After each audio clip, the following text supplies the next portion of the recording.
कार्तिक मास में स्नान कर करे पुण्य अपार, व्रत ध्यान दान जो करे मिले फल अतिसार। हरे कृष्णा। आप सभी का दिन शुभ और मंगलमय हो। आज आप सुनेंगे कार्तिक मास महात्म्य का 22वां अध्याय। आज का अध्याय शुरू करने से पहले आपको एक बहुत ही प्रेरणादायक कहानी सुनाते हैं। एक बार एक महिला थी। वह अपने परिवार के सदस्यों के लिए रोजाना भोजन पकाती थी और एक रोटी वह हर दिन वहां से गुजरने वाले किसी भी भूखे के लिए पकाया करती और वह रोटी पकाने के बाद उस रोटी को खिड़की के सहारे लटका दिया करती ताकि उस रोटी को कोई भी ले सकता था। एक कुबड़ा व्यक्ति जिसने उस रोटी को खिड़की पर रखे देखा तो उस रोटी को रोज ले जाने लगा। रोटी मिलने के बाद धन्यवाद देने के बजाय वह रास्ते पर चलता हुआ कुछ इस तरह से बड़बड़ाया करता कि जो तुम बुरा करोगे वह तुम्हारे साथ होकर रहेगा और जो तुम अच्छा करोगे तो वह भी तुम तक लौट कर आएगा। दिन गुजरते गए। महिला का खिड़की पर रोटी रखने का यह सिलसिला चलता रहा और वह कुबड़िया लेकर वहां से रोटी जाता रहा और हर दिन वह इन्हीं शब्दों को बड़बड़ाया करता कि जो तुम बुरा करोगे वह तुम्हारे साथ रहेगा और जो तुम अच्छा करोगे वह तुम तक लौट कर आएगा। वह महिला उस कुबड़े व्यक्ति की इस हरकत से तंग आ गई थी।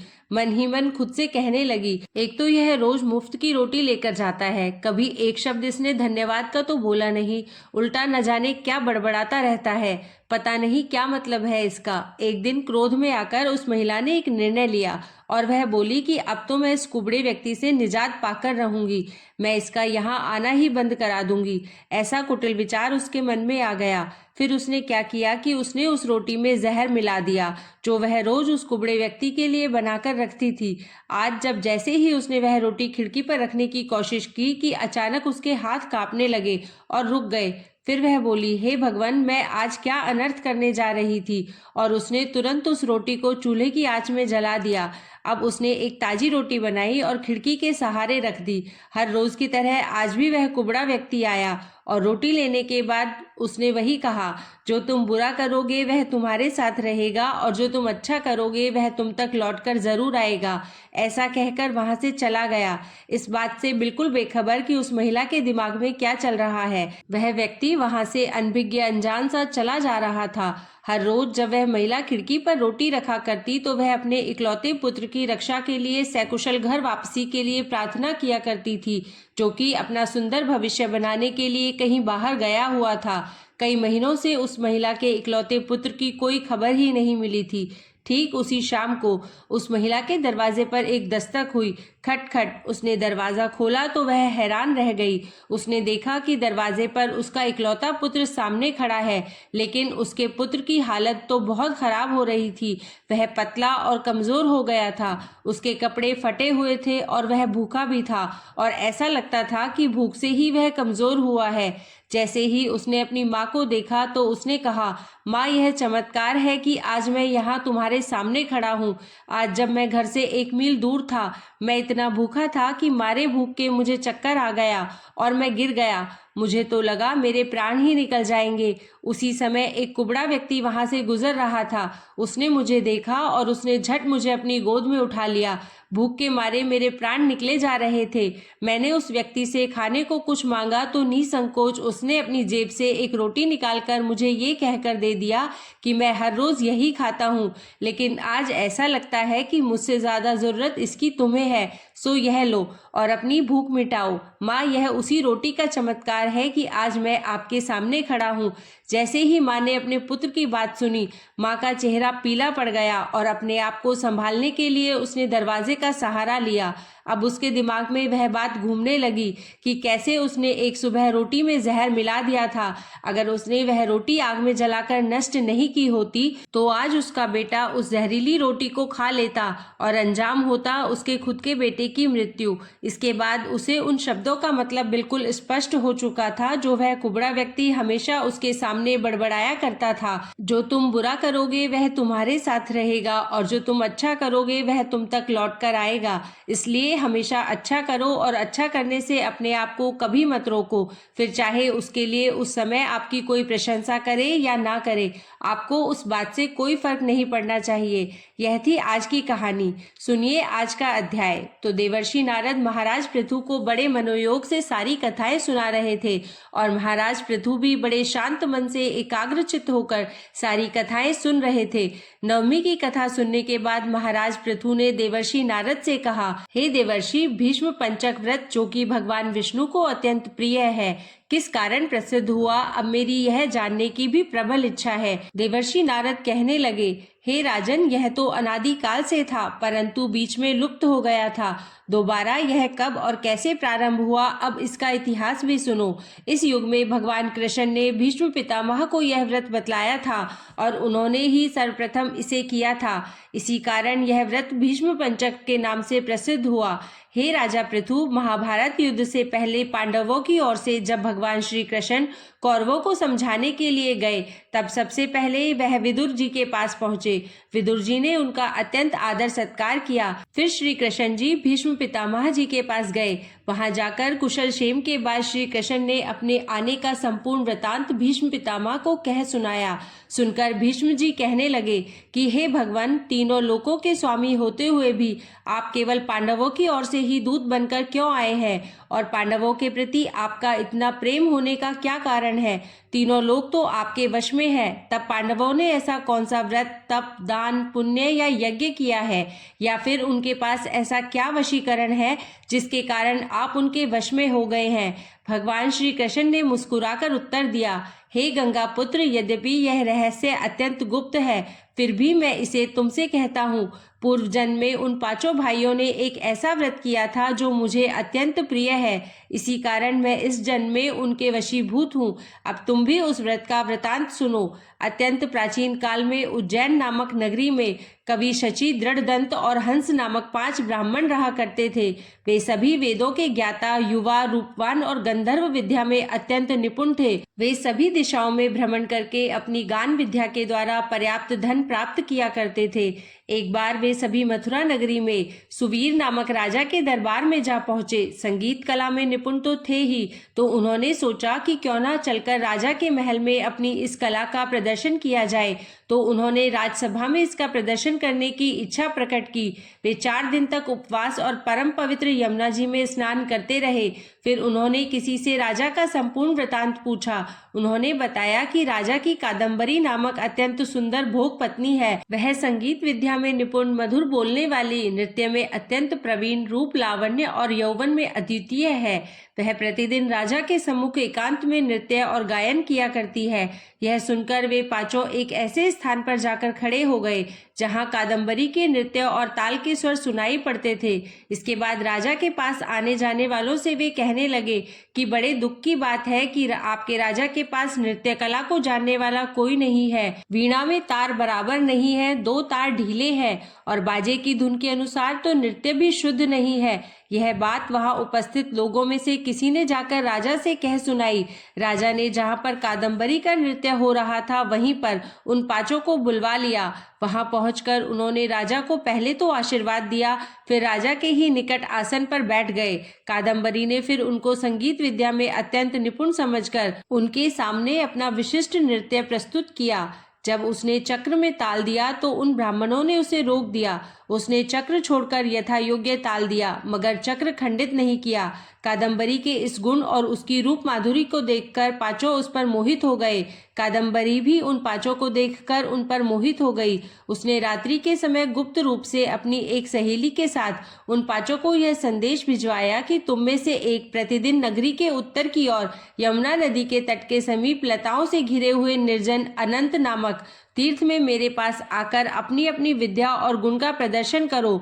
उस समय मैं भी वीणा और राग का कौशल दिखलाऊंगी। आगे की कथा कहते हुए भगवान कहने लगे कि एक ब्रह्मचारी जो कि मेरा भक्त था, दुष्ट संगति से बचने के लिए वह गांव से बहुत दूर रहा करता था। उन दिनों वह भीष्म पंचक व्रत करके मंदिर में मेरा पूजन किया करता था। कार्तिक शुक्ल एकादशी के दिन उन संगीतज्ञ ब्राह्मणों में से कवि नाम का एक बड़ा भाई भी उस मंदिर में आया। कादम्बरी भी वहां पर पहुंच गई। वहां मेरे भक्त ने जिस प्रकार पूजन किया, कवि नामक ब्राह्मण ने भी ठीक वैसा ही किया। उसके बाद हाथ में वीणा लेकर उसने गायन प्रारंभ कर दिया। मेरा भक्त क्योंकि अपने मन पर विजय प्राप्त कर चुका था, इस कारण गायन सुनकर भी उसे क्रोध नहीं आया। उधर कादम्बरी और कवि समस्त रात्रि गायन और नृत्य करते रहे। प्रातःकाल ब्रह्मचारी भक्त को गौमूत्र का आचमन करते हुए देखकर कवि ने भी वैसा ही किया। इसके बाद कादम्बरी वापस अपने महल में चली गई। ब्रह्मचारी की संगति और रात्रि जागरण के कारण कवि के समस्त पाप दूर हो गए, इसलिए द्वादशी के दिन वह अपना समस्त द्रव्य दान करके विरक्त हो गया। दूसरे दिन शुचि आया। उसने भी रात्रि भर कादम्बरी के साथ नृत्य और गायन किया और फिर ब्रह्मचारी की तरह पूजन करके गौमूत्र का आचमन किया। प्रातःकाल होते ही वह भी अपना संपूर्ण धन दान करके सन्यासी हो गया। उसने निश्चय किया कि जिस प्रकार कादम्बरी के नृत्य गायन और रूप को देखकर ब्रह्मचारी का मन भी चलायमान नहीं हुआ, मोहित नहीं हुआ, ठीक उसी प्रकार मुझे भी अपने मन को वश में अवश्य ही करना चाहिए। द्वादशी के बाद तीसरे दिन यानी कि त्रयोदशी तिथि को दृढ़ नाम वाला भाई कादम्बरी से मिलने आया और समस्त रात्रि उसने भी नृत्य और गायन किया और ब्रह्मचारी की ही तरह उसने भी पूजा की और गाय के दूध से आचमन किया। दोनों भाइयों के समान वह भी विरक्त होकर सन्यासी बन गया। अगले दिन अर्थात चतुर्दशी को, जिसे बैकुंठ चतुर्दशी भी कहते हैं, उस मंदिर में चौथा भाई जिसका नाम दंत था आया और पहले अपने भाइयों की तरह उसने भी कादम्बरी के साथ रात भर नृत्य और गायन करके ब्रह्मचारी से बचे हुए घी का पान करके मन शुद्ध हो जाने के कारण उसने भी संन्यास ले लिया। वह भी विरक्त हो गया। सबसे अंत में अर्थात पूर्णिमा को हंस नामक सबसे छोटे भाई ने आकर ब्रह्मचारी को प्रणाम किया और यमुना जी में स्नान करके आंवले के वृक्ष के नीचे श्राद्ध कर्म किया और बाद में अपने ही भाइयों के समान वह भी विरक्त हो गया। इस प्रकार पांचों भाइयों ने एक एक दिन यह व्रत किया। कथा समाप्त करते हुए भगवान श्री कृष्ण ने कहा, हे भीष्म, कार्तिक मास में हमारा पूजन और दान पुण्य करने से करोड़ों यज्ञों के समान फल प्राप्त हो जाता है। उधर राजा ने नित्य प्रति रात्रि में कादम्बरी के मंदिर में जाने का समाचार पाकर उसे महल में ही बंद कर दिया, जिससे वह मंदिर ना जा सके। कार्तिक मास में हमारे सामने नृत्य गायन करने के कारण वही कादम्बरी अगले जन्म में द्रौपदी हुई। हंस नाम वाला ब्राह्मण आंवले के वृक्ष के नीचे श्राद्ध आदि कर्म करने से युधिष्ठिर हुआ। एकादशी के जागरण करने के कारण कवि अर्जुन, शुचि सहदेव, दंत नकुल और दृढ़ नाम वाला ब्राह्मण पराक्रमी भीम हुआ। हे भीष्म जी, वस्तुतः पूर्व जन्मों में पांडवों द्वारा किए गए इस व्रत के प्रभाव से ही मैं उनके वशीभूत हूँ और इस जन्म में मैं उनका साथ दे रहा हूँ। भीष्म पितामह को भीष्म पंचक व्रतों का महात्म सुनाकर भगवान कृष्ण मौन हो गए। हरे कृष्णा। आज के अध्याय में बस इतना ही। इसके आगे का वृतांत आप सभी अगली कथा में जरूर सुनिएगा। अब सुनिए श्री तुलसी चालीसा पाठ और तुलसी माता की आरती। श्री तुलसी महारानी करु विनय सिर नाय, जो मम हो संकट विकट दीजे मात नशाए। नमो नमो तुलसी महारानी, महिमा अमित न जाए बखानी। दियो विष्णु तुमको सन्माना, जग में छायो सुयश महाना। विष्णु प्रिया जय जयति भवानी, तिहु लोक की हो सुख खानी। भगवत पूजा कर जो कोई, बिना तुम्हारे सफल न होई। जिन घर तब नहीं होए निवासा, उस पर करही विष्णु नहीं बासा। करे सदा जो तब नित सुमिरन, तेहि के काज होए सब पूरन। कार्तिक मास महात्म तुम्हारा, ताको जानत सब संसारा। तव पूजन जो करे कुवारी, पावे सुंदर वर सुकुमारी। कर जो पूजन नित प्रति नारी, सुख संपत्ति से होए सुखारी। वृद्धा नारी करे जो पूजन, मिले भक्ति होवे पुलकित मन। श्रद्धा से पूजे जो कोई, भवनिधि से तर जावे सोई। कथा भागवत यज्ञ करावे, तुम बिन नहीं सफलता पावे। छायो तब प्रताप जग भारी, ध्यावत तुम ही सकल चित्तधारी। तुम ही मात्र यंत्रन तंत्रन, सकल काज सिद्धि होवे क्षण में। औषधि रूप आप हो माता, सब जग में तब यश विख्याता। देव ऋषि मुनि और तपधारी, करत सदा तब जय जयकारी। वेद पुराणन तब यश गाया, महिमा अगम पार नहीं पाया। नमो नमो जय जय सुखकारनी, नमो नमो जय दुख निवारिणी। नमो नमो सुख संपत्ति देनी, नमो नमो अघ काटन छेनी। नमो नमो भक्तन दुख हरनी, नमो नमो दुष्टन मद छेनी।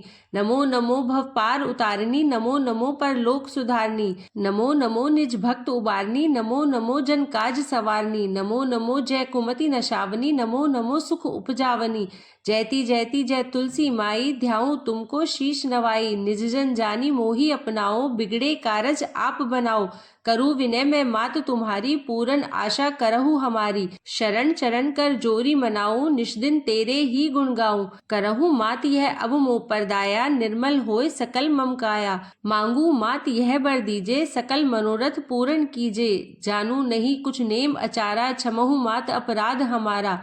12 मास करे जो पूजा, तासम जग में और न दूजा। प्रथम ही गंगा जल मंगवावे, फिर सुंदर स्नान करावे। चंदन अक्षत पुष्प चढ़ावे, धूप दीप नैवेद्य लगावे। करे आचमन गंगा जल से, ध्यान करे हृदय निर्मल से। पाठ करे फिर 40 की, स्तुति करे मात तुलसा की। यह विधि पूजा करे हमेशा, ताके तन नहीं रहे कलेशा। करे मास कार्तिक का साधन, सोवे नित पवित्र सिद्ध हुई जाही। है यह कथा महासुखदाई, पढ़े सुने सो भव तर जाई। तुलसी मैया तुम कल्याणी, तुम्हरी महिमा सब जग जानी। भावना तुझे माँ नित नित ध्यावे, गा गा कर माँ तुझे रिझावे। यह श्री तुलसी 40 पाठ करे जो कोय, गोविंद सो फल पावही जो मन इच्छा होय। बोलिए तुलसी माता की जय। कृष्ण गोविंद की जय। तुलसी माता की आरती। जय जय तुलसी माता, मैया जय तुलसी माता। सब जग की सुखदाता, सबकी वर माता। मैया जय तुलसी माता। सब योगों से ऊपर, सब रोगों से ऊपर, रज से रक्ष करके सबकी भवत्राता। मैया जय तुलसी माता। बटु पुत्री है श्यामा, सुर बल्ली है ग्रामा। विष्णु प्रिय जो नर तुमको सेवे, सो नर तर जाता। मैया जय तुलसी माता। हरि के शीश विराजत, त्रिभुवन से हो वंदित। पतित जनों की तारिणी तुम हो विख्याता। मैया जय तुलसी माता। लेकर जन्म विजन में आई दिव्य भवन में, मानव लोक तुम्ही से सुख संपत्ति पाता। मैया जय तुलसी माता। हरि को तुम अति प्यारी, श्याम वर्ण सुकुमारी। प्रेम अजब है उनका, तुमसे कैसा नाता। हमारी विपदा हरो तुम, कृपा करो माता। मैया जय तुलसी माता। बोलिए तुलसी मैया की जय। कृष्ण गो